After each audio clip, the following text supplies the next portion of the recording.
Hi guys, it's Eunice Vlogs and welcome back to my YouTube channel. So, how to be more confident? Ano ba yung mga way kung paano magkaroon tayo ng kumpiyansa sa sarili natin? Tapos napipil natin, hala, wala akong tiwala sa sarili ko, wala akong lakas ng loob na i-express yung sarili ko sa iba. So, doon natin matatawag na wala tayong confidence sa sarili na yung tiwala, piyansa, etc. Basta, yung wala tayo, parang kaya natin to, ganito, kaya ko to, bakit ako mahihiya? So, ano bang ambag nila sa buhay ko? Wala naman, di ba? So, bakit ka mahihiya na i-express yung sarili mo sa iba kung wala naman silang ambag sa buhay mo? Dapat hindi mo iniisip yung sasabihin ng ibang tao. Dapat ang iniisip mo kung paano mo ipapakita sa kanila na eto ako, ganito, confident ako sa sarili ko. Doon, pagka nakita nila na ganito, wala kang kaba, wala kang takot, wala kang may tiwala ka sa sarili mo, yung feeling mo talagang up ka. Pero hindi ko naman sinabi na maging mapagmataas kang tao. Ang sinasabi ko lang naman is maging confident tayo sa lahat ng bagay na ginagawa natin, kasi yung mga tao makakakita nun, hindi ka nila ida-down, makikita ka nila as up, mataas ka.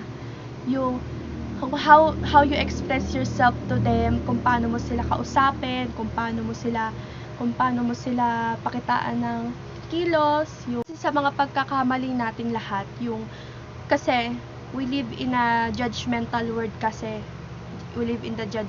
world, maraming mapanghusga. Ang iniisip natin, sabihin natin syempre, 'di ba? Hala, ayokong baka sabihin nila ganito. Ayokong makipag ganito kasi baka sabihin nila ako, ganito, ganyan. 'Di ba? Ayun yung mga iniisip natin, yung mga negative thoughts natin sa ating mind. Kaya hindi tayo nakakapag-evolve kasi nga ayun yung mindset natin. Walang positive tayo na iniisip, kaya hindi mag-evolve yung sarili natin. Kailangan puro positive para more blessings na darating. If you want your inner soul to evolve and your mind to evolve, dapat yung mga negative thoughts, yung mga negative na mga words or negative na kung ano man na mga toxic people na nakapaligid sa atin is lalayuan talaga natin sila, kasi hindi tayo mag-e-evolve kung dun lang tayo nakadikit sa kanila. May mga negative na mga sinasabi, mga negative comments, yung mga lahat na lang ng kilos mo is pakikialaman, ganito, ganyan. Huwag mong pansinin, kasi habang pinapansin nyo sila, lalo lang sila nagkakalakas ng loob para i-judge ka, kasi mahina ka hindi mo pinapakita sa kanila na hindi ako magpapa-apekto. Bakit ako magpapa-apekto? 'Di ba? Pero kung ipinapakita mo 'yun sa kanila na, so what? I don't care. Wala akong pakialam kung anong sabihin nyo. Magsasawa sila sa mga sinasabi nila at mag-iiba yung tingin nila sa iyo. Sabihin nila, ay, hirap pala nitong hindi na pala natin to pwedeng iganto, i-judge, ganyan. Sila na yung mahihiya sa sarili nilang salita. Sila na yung mahihiya sa kanilang mga sinasabi nila sa atin, yung mga judge nila sa atin, yung mga kung ano-anong mga chismis, 'di ba? Kasi ngayon uso yung mga chismosa talaga. Kasi pag pinansin mo sila, yung energy nila, yung negative energy nila, mapapasa nila sa'yo. Kaya ikaw, imbis na puro positive energy ang matanggap mo, puro negative ang natatanggap mo, syempre nasa maang loob mo, nagagalit ka, parang gusto mo na silang gantihan.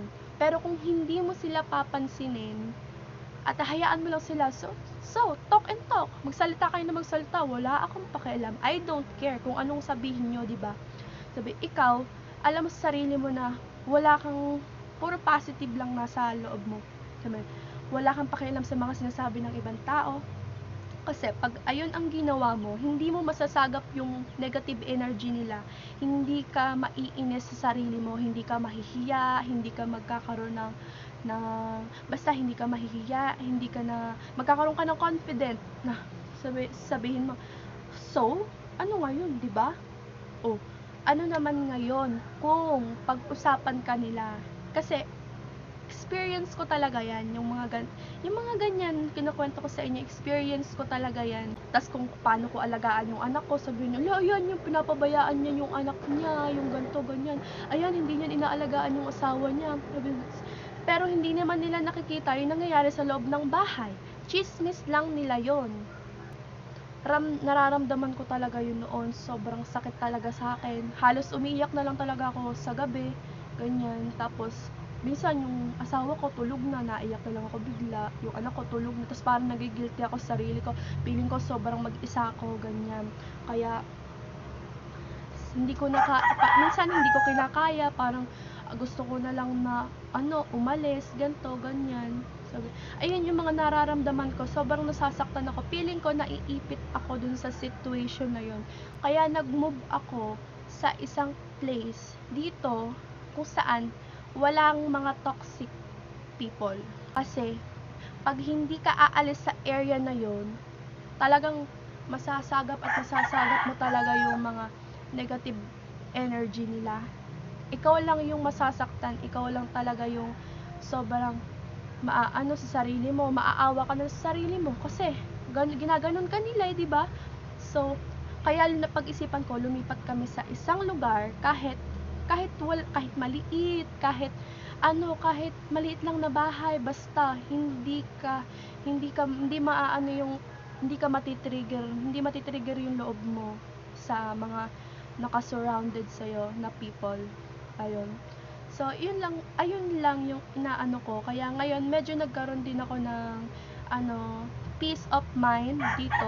Kahit kami lang ng tatlo ng asawa ko saka anak ko, nagkaroon din ako ng peace of mind dito. Minsan, pagka sa umaga, gumigising ako, nalabas ako, tapos, hinihintay kong umaraw, mag-sunrise, tapos, para akong maghihiling. Uupo ako sa tapat ng araw, tapos, parang feeling ko, pipikit ako, tapos feeling ko, nililinis ko yung mga negative energies na nasagap ko nung nakaraan, mga ganyan.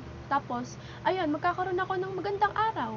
Mawawala yung stress ko, deadma ako sa lahat ng mga bagay, ganun. So, kasi, ayun talaga yung pinaka number 1 na dapat talaga, kung gusto mong magkaroon ng kumpiyansa sa sarili mo, hindi lang dapat maging confident ka, hindi lang dapat na wag mo silang pansinin, dapat talaga lumayo ka sa mga toxic na tao.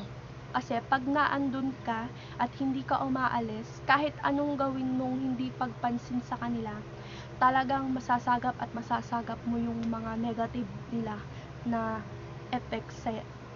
effects nila, tapos syempre ikaw maapektuhan.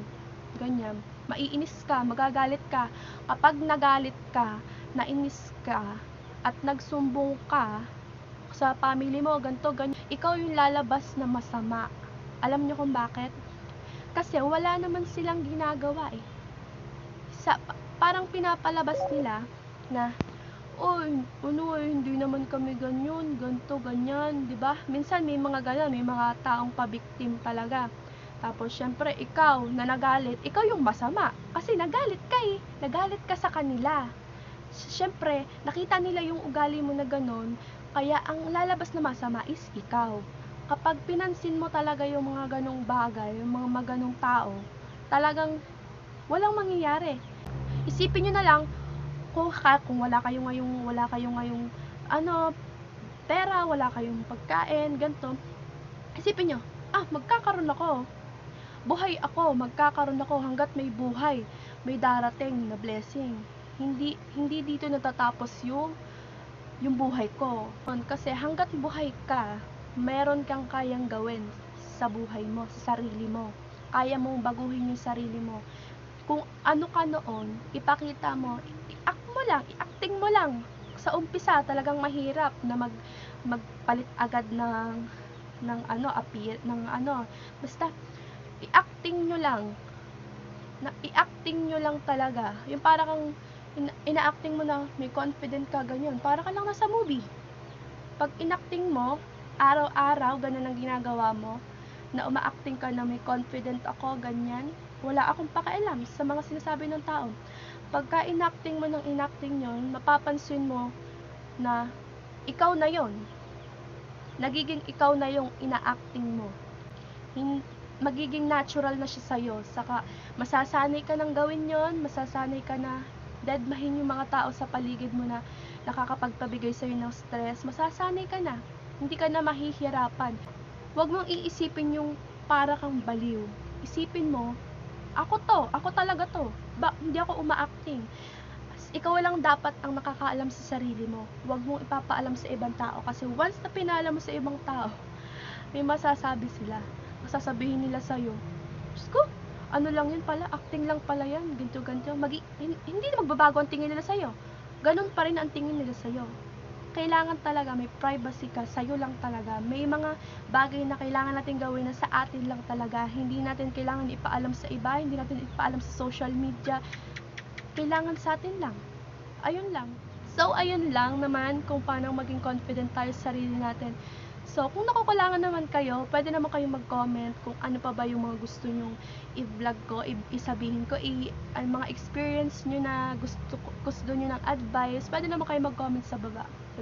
Thank you for watching this video and I hope mag-subscribe kayo para makita-kita pa tayo sa susunod kong video. Bye!